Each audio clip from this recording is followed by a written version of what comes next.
प्यारे साथियों, जो लोग इस लाइव को देख रहे हैं, और ये मैं बहुत दिन बाद आपसे अपील कर रहा हूँ कि आप इसको शेयर कर दें, जिससे कि हमारे साथी जुड़ सके। एक समस्या है थोड़ी सी, उस पर आपसे बात करनी है। भारतीय राजनीति कितनी कठोर इसका चेहरा है, उस पर आपसे थोड़ी सी बात करनी है। तो पहली बात तो मैं भी सभी संतों, गुरुओं और महान पुरुषों को नमन करता हूँ, याद करता हूँ। मैं ठहरा एक प्राइमरी स्कूल के हेडमास्टर का बेटा, किसी धन्ना सेठ का बेटा तो हूं नहीं सर, तो बहुत बड़ा नाम या बहुत बड़ी उस तरह की पहचान नहीं है। जो कुछ बनाई है वो महापुरुषों के आशीर्वाद से, संतों गुरुओं के आशीर्वाद से, भीम आर्मी के साथियों की मेहनत से बनाई, और आजाद समाज पार्टी के साथियों का भी एक बहुत बड़ा योगदान है, जिसकी वजह से पहचान बनी। अच्छी बात यह है कि इस पहचान की वजह से, आंदोलन की वजह से, विचार की वजह से, संघर्ष की वजह से आज देश भर में लोग और दुनिया में भी लोग जानते हैं, काफी बड़े पैमाने पर पहचानते भी। लेकिन समस्या ये है मेरे भाइयों कि अब हम लोकतांत्रिक व्यवस्था में राजनीति कर रहे हैं, अपना दल चला रहे हैं, और दल का नाम है आजाद समाज पार्टी काशीराम। अब आजाद समाज पार्टी काशीराम बिहार में इलेक्शन लड़ रही है। और इलेक्शन लड़ना लोकतांत्रिक अधिकार है, लड़ना भी चाहिए। हालांकि कई सारे लोग जो हैं, जो विरोधी हैं, हमारे दल के विरोध में रहते हैं, वो तमाम तरह के आरोप, तमाम तरह की इधर उधर की बातें हमारे दल पे करते हैं। मैं उनकी बहुत परवाह नहीं करता। परवाह करनी भी क्यों चाहिए? एक जीवन मिला है, एक आप पे अवसर है, उसको बड़ी जितना कुछ कर सकते हो करो, जो भी बेटर आप कर सकते हो। भाई बाबा साहब ने तो कह दिया कि रानी का बेटा राजा नहीं बनेगा। लोकतांत्रिक व्यवस्था है, जिसको जनता ताकत देगी, जिसके साथ खड़े होगी, वही नेता बनेगा। जनता जिसको वोट देगी वही MP MLA बनेगा। जिनके बाद ज्यादा MLA जिनके जीतेंगे उनकी सरकार बनेगी, जिनके लोकसभा के सदस्य जिनके ज्यादा जीतेंगे उनकी केंद्र में सरकार बनेगी। तो मैं आज की घटना आपको बताता हूं, और इसके बारे में फिर आप लोग आकलन कर लेना कि मैं जो आपसे कह रहा हूं वो किन परिस्थितियों का सामना। मैंने अपने एक साथी से भी शेयर किए, और आपसे, क्योंकि भाई है मेरा, तो लेकिन आपसे भी शेयर करने मेरा जरूरी है कि आपसे भी मैं शेयर करूं। आज मेरी सहरसा में सभा थी। सहरसा एक विधानसभा है, और नजीर साहब वहां से प्रत्याशी। मैं सुबह चला दिल्ली से, और मेरी फ्लाइट थी 12 बजे, 12:30 बजे उसको आना था, और लगभग 2 बजे, पौने 2 बजे उसको यहाँ पहुंचना था। फिर मुझे 3 घंटे का ट्रैवल करके पहुंचना था, 2.5 पौने 3 घंटे में, उस सभा को संबोधित करने के लिए, जिसकी परमिशन हमारे पास थी। सुबह 10:05 पे मेरे फोन में मैसेज आया कि आपकी फ्लाइट 1.5 घंटा लेट है। ये खबर आई तो दिमाग में बड़ी चिंता हुई कि जिस कार्यकर्ता ने या जिस प्रत्याशी ने आज अपने मेहनत की खूब कमाई लगाई होगी, पैसा लगाया होगा कि भाई चुनाव है और लोगों को लेके आना है, चुनावी सभा करानी है, और टेंट वेंट लगाया होगा, परमिशन ली होगी, तमाम तरह की व्यवस्थाएं की होंगी, कुर्सी की, तमाम चीज़ों की। अब भाई उसका क्या होगा?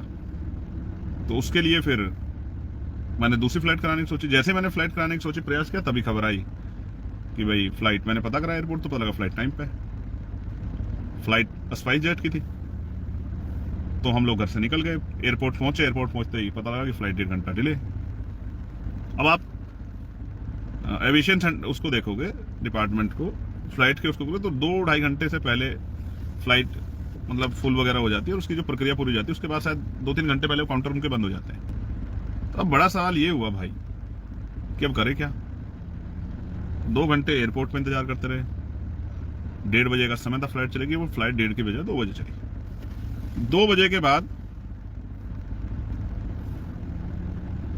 जो फ्लाइट 4 बजे, उसको 3:30 बजे पहुंचना था, लेकिन दूसरा ट्रैफिक था। ट्रैफिक का मतलब जब प्लेन चलता है उसको ट्रैफिक कहते हैं, कि और भी प्लेन ट्रेवल कर रहे होते हैं। उसको उतरना था जहां दरभंगा एयरपोर्ट पे, वहां ऑलरेडी एक और फ्लाइट टाइम वो कर रही थी, क्योंकि ये टाइम चेंज हुआ था तो उसको जगह मिलनी थी। तो वो आधा घंटा और लेट हुआ। हम लगभग 4 बजे उतरे, और 4 बजे के लगभग उतर के बाहर आके 15 मिनट वॉशरूम वगैरह करके हम लोग निकले। अब सभा स्थल है, क्योंकि सड़क है, 150 किलोमीटर जाना है, 3 घंटे 3.5 घंटे का रास्ता है। वैसे तो हम पे विरोधियों का कहना है कि बहुत सरकार की बड़ी कृपा है, लेकिन एक सिंगल पुलिस का कांस्टेबल भी हमें सरकार ने यहाँ दिया नहीं। इलेक्शन कमीशन ने नहीं दिया एप्लीकेशन करने के बाद। ठीक है यार, नहीं देते उनकी मर्जी है भाई। अब अपना जीवन तो एक बार जानते हो, एक दिन जानी है, तो उसकी काहे ज्यादा परवाह करनी। तो हम लोग उसकी चिंता नहीं कर रहे, लेकिन मैं आपको बता रहा हूँ कि कृपा मेरे ऊपर ज्यादा, मेरे विरोधी इस बात को कहते हैं। अब क्या है कि हम लोग निकले तो जाम और तमाम तरह की चीजें। और टोल टैक्स में भी इस तरह की समस्या आती है। लेकिन बेसिक समझाने का कारण ये है कि सोचो हम लोग निकले हैं और परमिशन का एक टाइमिंग है, इस समय से इस समय तक परमिशन होगी, और फिर लोग दूर से आते हैं जाते भी है, सर्दी का समय है और बारिश का मौसम है। जब आप पे उस तरह की व्यवस्था नहीं होती तो 3 घंटे का समय 4 घंटे का हो जाता है। क्योंकि कहीं सोचे, कहीं अगर कोई, क्योंकि चुनाव चल रहा है तो सारे प्रत्याशी प्रयास कर रहे हैं, कहीं किसी की रैली या कहीं किसी का रोड शो या कहीं किसी मीटिंग से अगर आप गुजरते हुए सड़क पे और क्योंकि काफिले चलते हैं, अगर कहीं आप उसमें फंस गए तो फिर आपका सफर कई घंटे फालतू का हो सकता है। अब वो उस कार्यकर्ता के बारे में सोचो जो चुनावी रैली करा रहा है, उसका क्या होगा? ज्यादा लेट पहुंचे, लोग चले गए तो लोगों में नाराजगी हो जाएगी, क्योंकि जिस नेता को देखने आए थे वो आया नहीं है, तब तक पहुंचा नहीं था, तो उसका नुकसान भी हो सकता है आर्थिक, उसका पूरा चुनाव भी खराब हो सकता है। अब हम जब निकले तो 2-2.5 घंटे का सफर करके फिर पता लगा कि पुलिस ने और इलेक्शन कमीशन के जो लोग, इन्होंने कहा कि अब आप सभा नहीं कर सकते हो, परमिशन का समय ज्यादा हो गया, तो फोन पे ही समझाना पड़ा लोगों को। और फिर अब वहां से वापस हम लोग मुजफ्फरपुर के लिए जाने से पहले रुक गए, मतलब जहां में दूसरी जगह जाना है। लेकिन अब सवाल ये है, जो लोग कहते हैं मेरे ऊपर बहुत सारी कृपा है, मेरे ऊपर कृपा तो है, लेकिन वो कमजोर हक वंचित समाज की, मेरे समाज की, दलित पिछड़े मुस्लिम समाज की, मेरी माओ बहनों की, मेरे बड़े बुजुर्गों के, अभिभावकों की, और हमारे महापुरुषों की तो है। इस बात को तो मैं मानता हूं, वरना तो जिंदा कैसे रहता। अब इस कृपा वाले व्यक्ति के बारे में आप इतना जानिए कि जब मैं अपनी पार्टी के प्रत्याशियों से कहूंगा कि यार चुनाव 5 साल में एक बार आता है और इस तरह की सिचुएशन ना हो, क्योंकि सब जगह आप देखना कि दूसरी पार्टी के लोग भी काम करते हैं, तो भाई आप लोग किसी बड़े साधन की व्यवस्था कर लो कि एक दिन में 2-3 सभा हो जाए। कहाँ दौड़ा जा सकता है? 250-250 किलोमीटर का, सड़क की हालत बहुत अच्छी नहीं है। तो जो लोग विरोधी आरोप लगाते हैं वो कहेंगे देखिए चंद्रशेखर हेलीकॉप्टर से घूम रहे हैं। अब जो लोग चुनाव लड़ रहे हैं, लाखों रुपए खर्च कर रहे हैं, तो वो 3-4 लोग मिलकर हेलीकॉप्टर कर सकते हैं। ऐसा हमारा प्रयास भी रहेगा। लेकिन सवाल ये है कि जहां मैं अभी खड़ा हूं, जहां रुक के मैं लाइव कर रहा हूं, बिहार का जो के हालात हैं, आपने खुद देखा होगा कि बिहार में किस तरह गोली और तमाम तरह की चीजें हो रही, और मैं वो शख्स हूं जिसके ऊपर गोली ऑलरेडी चली। और आपकी जानकारी के लिए मैं बता दूं कि भाई यहाँ मेरे पास कोई सुरक्षा व्यवस्था नहीं है, क्योंकि सुरक्षा काम होता है सरकार का, और इलेक्शन में इलेक्शन कमिश्नर और तमाम जो यहाँ की वो होती है एजेंसियां, वो इस काम को करती हैं। तो केंद्र की सरकार को लगता है, जबकि हम लोग वैचारिक लड़ाई लड़ रहे हैं और मैं एक वैचारिक व्यक्ति हूँ, कि उनका मानना है, उन्होंने मुझे Y+ सुरक्षा भी दी है, तो वो उत्तर प्रदेश में और वो हरियाणा में और जम्मू कश्मीर में। तो केंद्र की हमारी सरकार को लगता है और एजेंसियों को कि दिल्ली में या बिहार में या देश के और राज्यों में मुझे खतरा नहीं, ये उनकी सोच है, इसलिए उन्होंने और कहीं मुझे सुरक्षा प्रोवाइड करवाई नहीं। तो मैं सोचता हूं एक आदमी को कितनी परेशानियों से गुजरना पड़ता है, तमाम तरह की परेशानियों से, मानसिक फिजिकली भी और परेशानियां हो जाती है, और उनके बाद एक कार्यकर्ता के ऊपर क्या गुजरती है जब उसकी रैली नहीं हो पाती। आप सोचे जो लोग आए हैं और इंतजार 3-4 घंटे 5 घंटे को इंतजार करे, और जब वो वापस लौटता है तो उसके मन में कैसी बीतती, क्या वो सकारात्मक ऊर्जा लेकर घर जाता है, नकारात्मक ऊर्जा लेकर? ये बात मैं आपसे इसलिए कह रहा हूं कि यार राजनीति बिना साधन के बहुत मुश्किल काम है, और जिन वर्गों की मैं राजनीति करता हूँ आर्थिक रूप से बड़े कमजोर हैं। मेरे ऊपर आरोप लगाना आसान है, लेकिन मेरे जितना काम करना वो बहुत कठिन है। मेरी तरह जान को दांव पे लगाना वो बहुत कठिन है। जिस तरह के हालात हैं, जहां ये नहीं पता कि कहां से गोली आएगी और कौन वैचारिक विरोध में सरफिरा आपके साथ किस तरह का व्यवहार कर देगा, वहां मैं सिंगल गाड़ी से जाके प्रचार के लिए निकलता हूं अपने 4-5 साथियों के साथ, क्योंकि ऐसा नहीं कि मुझे चाहने वाले कम है, लेकिन समस्या ये कि अगर उन चाहने वालों को पता लग जाए कि मैं उस रास्ते से गुजर रहा हूँ, तो मुझे जहां मुझे पहुंचना है 2 घंटे लगेंगे, वो मुझे 4 घंटे में जान देंगे। मैं उनके प्यार को जानता हूँ, और ये बिहार में भी मिलता है, ये मध्य प्रदेश में मिलता है, ये उत्तराखंड में भी, राजस्थान, हरियाणा, पंजाब, यूपी, सब जगह मिलता है, ये छत्तीसगढ़ उड़ीसा में मिलता है, ये झारखंड में मिलता है। इस गलतफहमी में मत रहना कोई कि प्यार करने वाले लोग कम है, लेकिन साधन उनके पास कम है, इस बात को मैं जानता हूँ। उन पर अपनी गाड़ियाँ नहीं है 4 पहियों की, लेकिन दिल उनके बहुत बड़े हैं। अगर मैं एक आवाज़ लगा दूंगा चिंगाड़ के, सड़कें भर जाएंगी। मैं बिहार में भी जो प्रेम मुझे मिला, मैं उस बात को जानता हूँ। लेकिन यार बिहार के मेरे साथियों, जहां नहीं पहुंच पाऊं वहां नाराज मत होना, और जहां पहुंच पाऊं वहां थोड़ी सी मदद करा देना कि वहां से दूसरे के यहां पहुंच जाऊं। आपका हूँ, जैसा भी हूँ आपका हूँ, आपका अपना हूँ, आपके बीच का हूँ। बड़ी मुश्किल से संघर्ष करके यहाँ तक पहुँचा हूँ और मैं अपने आप को बहुत धन्यवाद वो करता हूँ कि कितने आशीर्वाद है महापुरुषों का मेरे ऊपर। वरना बहुत धूल फांकनी पड़ती है पहचान बनाने के लिए। इस देश की 142 करोड़ की आबादी में अपनी पहचान बनाना, चाहे वो विरोध में और समर्थन में हो, जब आप लोगों के किसी के दिल में रहे दिमाग में, आसान काम नहीं है। थोड़ी सी तकलीफ थी बिना रिसोर्स के काम करने में, क्योंकि अगर रिसोर्स होते तो मैं 4-5 प्रत्याशियों के यहाँ जा सकता था। इतने घंटे मैंने सफर में, 3 घंटे एक साइड से 3 घंटे दूसरा, इतने में मैं 3 सभा कर सकता था। लेकिन करेंगे गाड़ियों से ही। कोई मजबूत प्रत्याशी होगा, उससे कहेंगे कि भाई हेलीकॉप्टर की व्यवस्था भी कर ले, नहीं होगी तो भी गाड़ियों से करेंगे। लेकिन याद रखना, इस बार मुकाबला चंद्रशेखर आजाद से है। किसी गलतफहमी मत रहना, धीरे धीरे कारवा आगे बढ़ेगा और वो दिन आएगा जिस दिन बाबा साहब अम्बेडकर, माननीय काशीराम साहब और तमाम बहुजन महापुरुषों का सपना पूरा होगा कि देश भर में हमारा राजकाज बनेगा। जो मुझे सुन रहे हैं वो जहां पर भी, मैं उनसे भी कहूंगा, लड़ाई लंबी है और कठिन है थोड़ी सी, लेकिन लड़नी तो है यार। कुछ करके दिखाओ, काम करो, मेहनत करो। तो आसान लड़ाई नहीं है। जब लोग 50 होते हैं मैं तब भी वही इतनी हिम्मत से बोलता हूँ, जब 5 लाख होते हैं तब भी इतनी हिम्मत से बोलता हूँ, जब 50,000 होते हैं तब भी इतनी हिम्मत से बोलता हूँ, जब 5,000 होते हैं तब भी इतनी हिम्मत से बोलता हूँ। व्यक्ति से फर्क नहीं पड़ता। अब उनमें सिपाही कितने हैं, पहरेदार कितने, काम करने वाले, इस बात से फर्क पड़ता है। तो मैं बिहार आ गया हूँ। कल हमारी एक सभा है, परसों फिर हमारी सभा है, फिर मुझे एक पार्लियामेंट्री कमेटी की मीटिंग में जाना है, फिर मैं वापस आऊँगा। इसी बीच में मैं बनते जी जो कुशीनगर वाले हैं, जिनका परिनिर्वाण हो गया है, उनको देखने के लिए, उनके पार्थिव शरीर को नमन करने के लिए जाऊँगा, आदरांजलि अर्पित करने के लिए। इसी बीच से निकल के और फिर लगातार मैं बिहार में 9-10 तारीख तक प्रचार से रहूँगा। आप सबसे अपील है, डट जाओ, काम करो। और स्पेशली यहाँ बिहार में रिप्रेजेंटेशन इस बार बनाना है।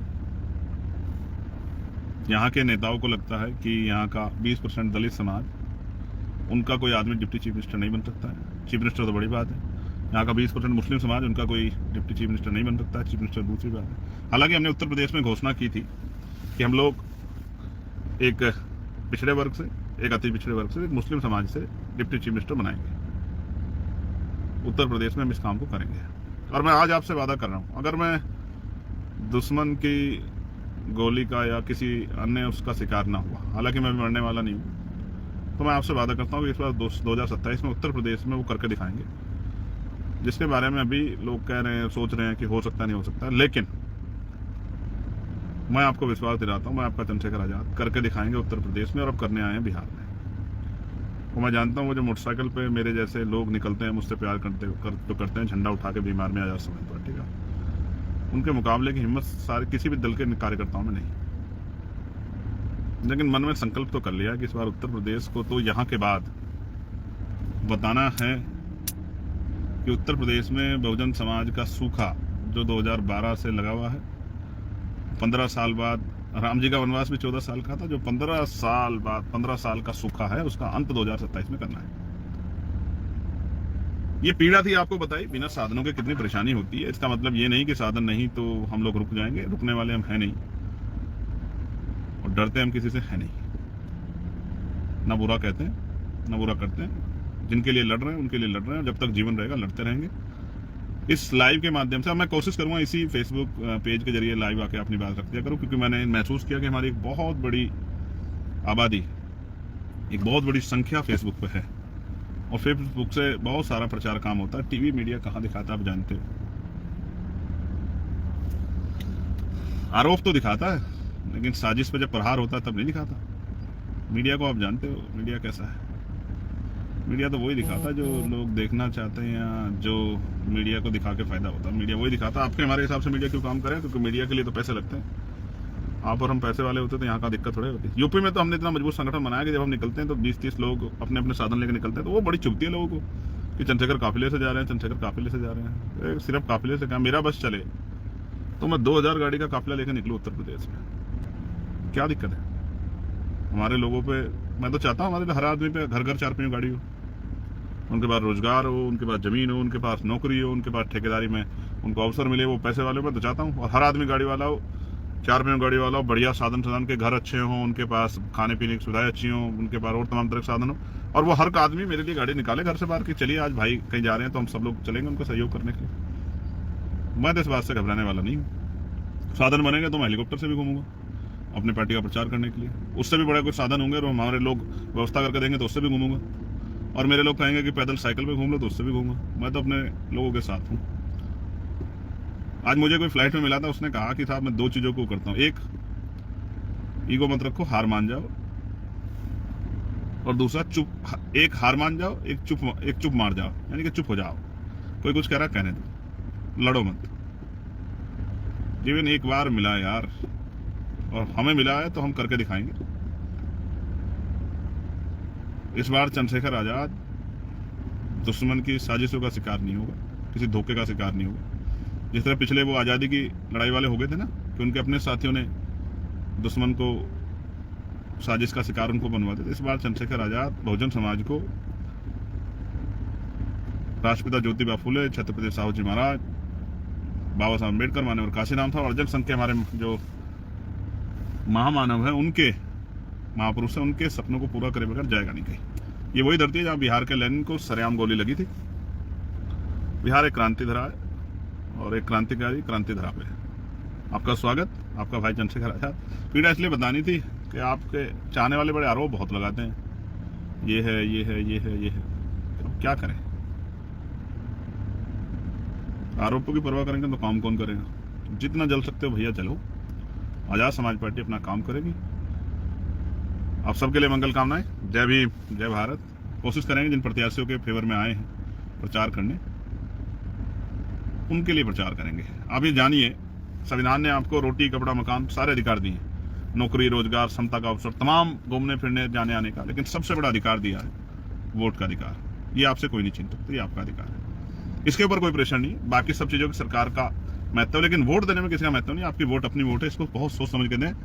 और जो आज़ाद समाज पार्टी का प्रत्याशी है उसको तो ये समझ के वोट दें कि वोट हम मनुवाद की छाती पर कील ठोकने के लिए और आज़ाद समाज पार्टी यानी कि महापुरुषों की विचारधारा के दल को शक्ति देने के लिए कर रहे हैं। हमारी वोट हमारा संरक्षण करेगी, क्योंकि जब चुनाव के बाद 5 साल आपको जरूरत पड़ेगी, आपकी तरफ कोई नहीं देखेगा, तब आप देखोगे कि चंद्रशेखर भाई कहाँ से आएगा। तो इस बार चंद्रशेखर आजाद को कम से कम इतना प्रतित्व दो कि वो यहाँ उसकी आपकी समस्याओं पे उसकी पार्टी चुनाव नेता यहाँ छन्नाटेदार अपनी बात रख सके और सदन में बैठे कुर्सी बैठे लोगों को बता सके कि आजाद समाज पार्टी की बात रखने वाला, गरीबों कमजोरों की बात रखने वाला यहाँ आ गया। बहुत बहुत धन्यवाद, आभार।